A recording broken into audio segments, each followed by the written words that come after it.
Hi நண்பர்களே, நாம் இப்போ என்ன பார்க்க போகிறோன்னா, ட்ராவலுக்கு போகிறவங்க ஒரு நாள் தங்கி நைட்டு தங்கி காலையிலே சாப்பாடு எடுத்துகிட்டு போகிறவங்களுக்கு ஒரு தக்காளி தொக்கு எப்படி வைக்கலாங்கிறத தான் போய் பார்க்க போகிறோம். அது வந்து கெட்டு போகாமல் அழகாக இருக்கும். காலையில் கூட சாப்பிடலாம், 2 நாள் வச்சு கூட சாப்பிடலாம். ரொம்ப டேஸ்ட்டாக இருக்கும். வாங்க நம்ம அதை போய் பார்க்கலாம். நண்பர்களே, இப்போ நம்ம தக்காளி தொக்கு செய்கிறதுக்கு பல்லாரி வெட்டி வச்சுருக்கோம், தக்காளி வெட்டி வச்சுருக்கோம். வாங்க நம்ம இதை எப்படி செய்யலாங்கிறத பார்ப்போம். இப்போது ஒரு பாத்திரத்தை அடுப்பில் வச்சுக்கிட்டு அதுக்கு கொஞ்சம் ஆயில் ஆட் பண்ணிக்கலாம். இந்த ஆயில் சூடாகிறது வரைக்கும் நம்ம வெயிட் பண்ணுவோம். இப்போ ஆயில் நல்லா காஞ்சிருச்சு. நம்ம இந்த கடுவை போட்டுக்கலாம். கடுவு நல்லா பொட்டட்டும். இப்போது உள்ளி இதில் போட்டுக்கலாம். உள்ளியை நல்லா வதக்கி விட்டுக்கணும். உள்ளியை நல்லா இப்படி வதக்கி விட்டுக்கலாம். இந்த உள்ளி கொஞ்சம் வதங்கட்டும். அதுக்கப்புறமா நம்ம தக்காளி பழத்தை போட்டு வதக்கிக்கலாம். அது வரைக்கும் வெயிட் பண்ணுவோம். இந்த உள்ளி டக்குன்னு வசங்கிறதுக்காக நம்ம கொஞ்சமாக இதில் உப்பு ஆட் பண்ணி கிண்டி வச்சுக்கலாம். அப்போது இது சீக்கிரமாக வதங்கிடும்.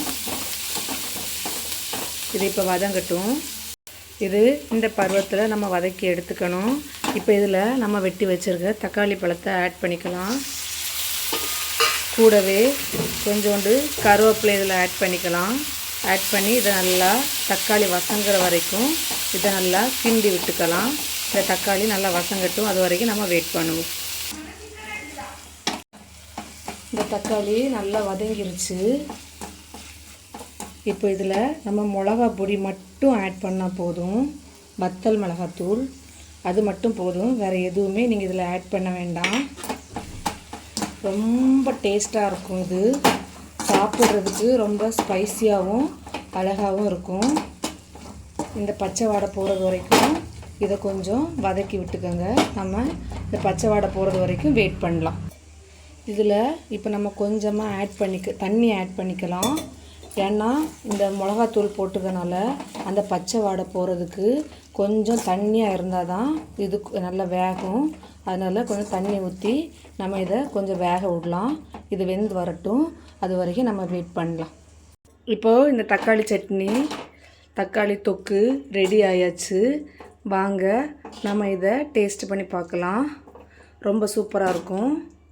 இதை மாதிரி நீங்களும் வச்சு சாப்பிடுங்க. ட்ராவலுக்கு கொண்டு போனீங்கன்னா கெட்டு போகாமல் இருக்கும். அடுத்த மறுநாள் வரைக்கும் இதை வச்சு சாப்பிடலாம். நீங்கள் கண்டிப்பாக இதை செஞ்சு பாருங்கள்.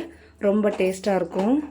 ரொம்ப ஸ்பைஸியாக ரொம்ப அழகாக இருக்கும் சாப்பிட்றதுக்கு. கண்டிப்பாக செஞ்சு பாருங்கள். இதை கண்டிப்பாக நீங்கள் செஞ்சு பாருங்கள். ரொம்ப டேஸ்ட்டாக இருக்கும்.